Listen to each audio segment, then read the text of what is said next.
Hi mga lods, mag-unboxing tayo. Kasi may binigay na uniform, iba na kasi National Day ngayon sa dito sa Saudi.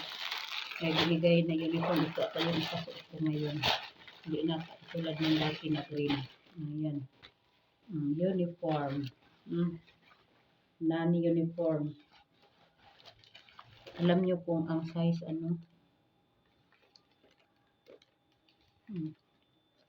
size. Diwan ko anong size, XL ata. Walang nakalagay na size sa Yan. Yan. Yung tela niya is parang tawag dito parang kurtina. Yung amo ko pag mamili yan, mumurahin lang yan. Tapos, ito. Ano ba yung laman? Ito pa lang yung binigay ng amo kong babae. Ayan. Pero yung laman nito is sari-sari. Ang tawag dito. Ito yung susuotin. Iwan ko sino magsuot nito kasi National Day. Alam niyo mga kalods, umiiyak ako mga kalods kasi ganito yon. Sa Pilipinas may may anong tawag dito. May event sa school yung career guidance. Tapos yung nag-send ng picture ng anak ko kasi yung sinuot niya is yung damit ng military. Dalawa sila nung pinsan niya.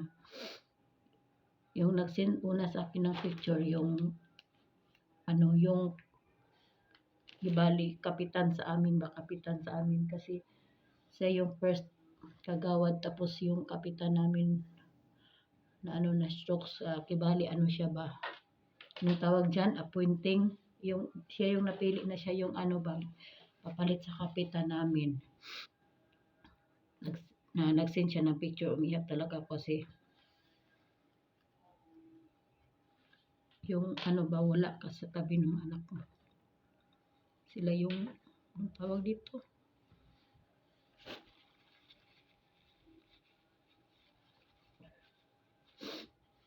Sila yung naghanap ng paraan para lang ma-provide nila yung susuti nila. Tapos yung isa ko namang anak nag-chat sa akin daw mayroon silang yung tawag doon bayarin sa school tapos na kasi ako nagpadala tapos kasi iba yung ko pag nagpadala budget na pag katapos na nagpadala tapos may sa school mga yung bayarin next month ko na babayaran. Tapos kasi may deadline kaya hindi ko na tapos pinahanap ko ng paraan yung anak ko. Tapos nag-send ng picture yung anak ko yung grade 8. Sinend niya yung picture ng kuya niya. Ang sabi niya kawawa siya lang yung walang parents. Sabi niya ganun sa akin. Sabi ko masakit man sa loob ko na wala ako dyan. Yung kibali yung yung presence ko wala sa inyo. Sabi ko ganun. Kasi iniwan ko yung mga anak ko. Yung grade 10 ngayon, pag alis ko, pa lang yun? Grade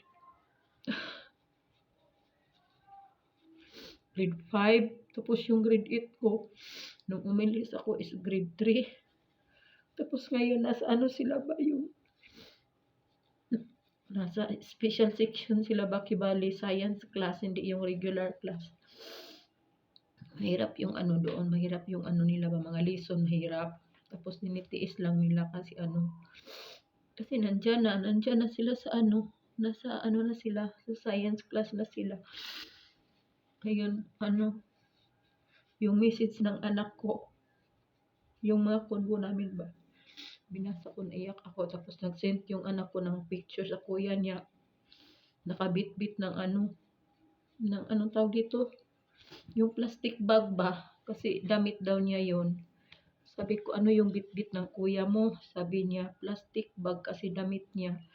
Kasi hindi pala nagdala ng ng pack bag. Kasi nga, yun, may presentation nga sila. Kibali contest ata yun. Tapos yun, naiyak lang ako sa convo. Kasi dapat ako yung maghanap ng paraan kung doon ako yung manghiram, kung para susuotin nila, maghanap ng paraan ba ako.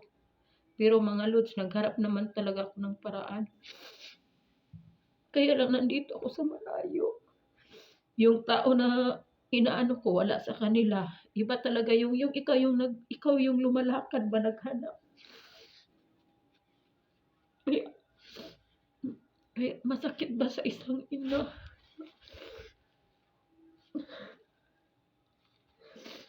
Pasensya na kayo, lods. Yung anak ko ba na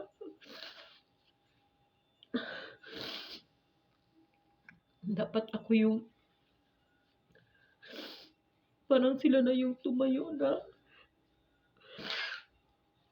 magulang sa sarili nila ba kasi nasa malayo ako.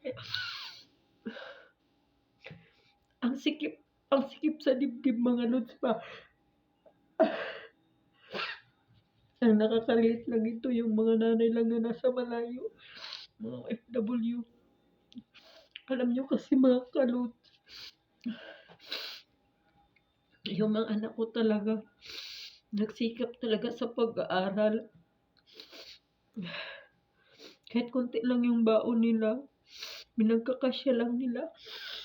Kaya, yung yung sakripisyo mo, pinalitan nila ng pagsisikap sa pag-aaral. Proud naman ako sa kanila mga lods. Kailang masakit ba yung mga kunbo mo at saka yung sa anak mo. Ako, mababaw lang talaga yung luha ko mga lods. Iwan ko, but pag na yung mga message na ng mga anak ko, naiyak talaga ako yung palitan na kami ng ng message. Pero mahirap naman pag kasama ko sila mga kalods na lalo na marami sila nag-aaral. Tapos yung asawa ko, hindi palagi yung trabaho niya.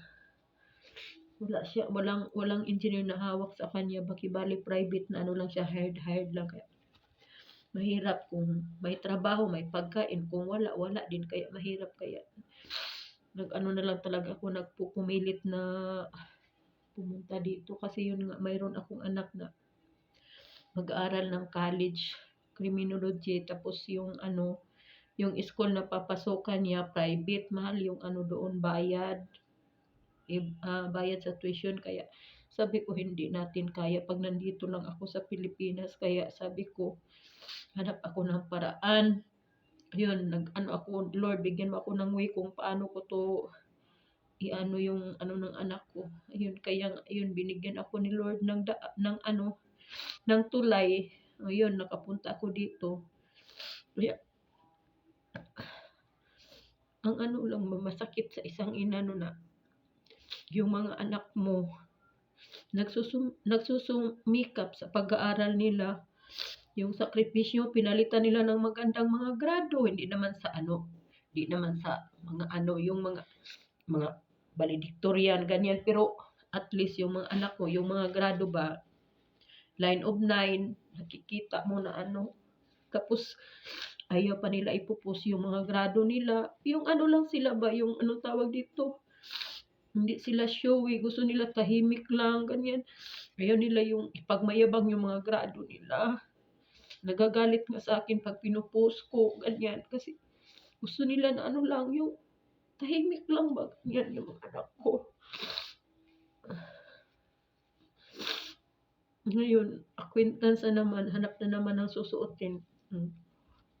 Sa hirap ng buhay ngayon, di na natin kailangan ng bumili, hanap na ng paraan na saan pwede manghiram. Yan lang yung tinuro ko sa anak ko. Sabi ko, manghiram-hiram na lang kayo. Isang gamitan lang naman yan. Di naman yan araw-araw. Sabi ko ganun. Sakit sa Kita mo yung mga anak mo yung sasabihin na, Ma, si kuya lang ang walang magulang. Hindi kasi makapunta yung asawa ko kasi nga may trabaho. Tapos yung ate nila nagre-review. Sakit.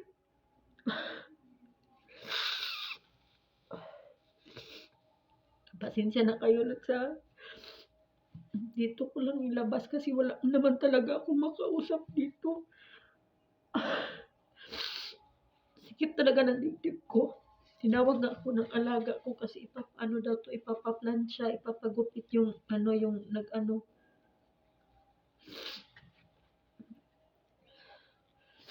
Salamat mga kalods, mga idol, salamat. Pasensya na kayo.